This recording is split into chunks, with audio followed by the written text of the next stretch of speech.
Hey everyone, Justin Fisher here in the Shape Your Future Healthy Kitchen, and we are of course joined with the oh so wonderful Chef Val from the OUT School of Community Medicine. How are you doing? Fine, you? I'm doing pretty good. It's almost the holidays. Well, I guess it is the holidays. It's almost Christmas. As you can see, our beautiful decorations here.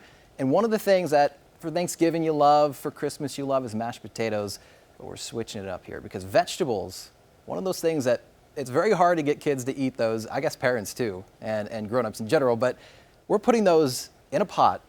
We're making it into this. What is it? So I was thinking that maybe instead of your traditional mashed potatoes, we might try some root vegetables. They have a lot more flavor and they have different nutrients. Okay, so they're still going to be high in fiber. They have a little bit lower glycemic index or sugar than potatoes do, and it just really kind of gives you a different alternative. Maybe you wanted to bring something different to one of your holiday dinners. Yeah. Okay, so we are starting with turnips, rutabaga, and parsnips, and so these may or may not be things that you're familiar with.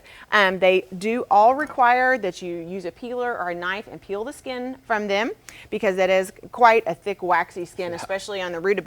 Oh, they're heavy. Yeah, and so then these are just chopped into, so the parsnips, they're very hardcore, and so then you have to really cook those a longer time. Whoops! And so you want to cut those a little bit smaller. Okay, so once these are nice and chopped, then they're going to go into a pan. Okay, and in that you can either use water. In this case, we've used some low sodium vegetable stock, and you just let these cook until they're really nice and soft. Some black pepper would be a great addition. We've added a little bit of olive oil, so it has some healthy fat. And you can just use your spoon when these are not really soft enough quite yet. But when these are soft enough, you can just use the back of a wooden spoon. You could definitely put them in a hand blender, and just like you would mashed potatoes, or you could use a potato masher, just anything you would do to make mashed potatoes. Yeah, just smash them up. And we also have a clove of garlic in here to really give it some nice flavor. You can put really any herbs that you would prefer, right? Yes, so our recipes are really versatile, so you could do dried herbs, fresh herbs.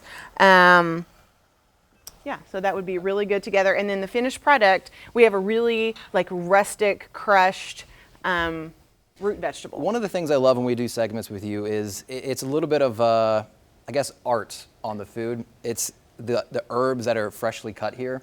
And it's one of those times where I wish you could be here and actually smell it, because this is absolutely amazing. I've never had a mashed potato alternative like this, and it looks amazing, it smells amazing, and I'm told that I can go ahead and give it a try, so we're going to do that because I'm a big mashed potato fan. Oh, good. Well, amazing. One of my favorite sides when it comes to holidays. A little bit different. These are going to have a little bit more bitter flavor. Oh yeah. And you can definitely tell it's a different thing from mashed potatoes, but your kids are going to love that. They're soft and creamy, and they really have that same texture. Even if you didn't say that it was root vegetables. Right, you don't say it. You don't tell them. Hide it. All right, thank you, Chef Val. Thank you. Thank you all for watching. You can find this recipe or any of the other amazing recipes that Chef Val brings in over at kgrh.com. Thanks for joining us.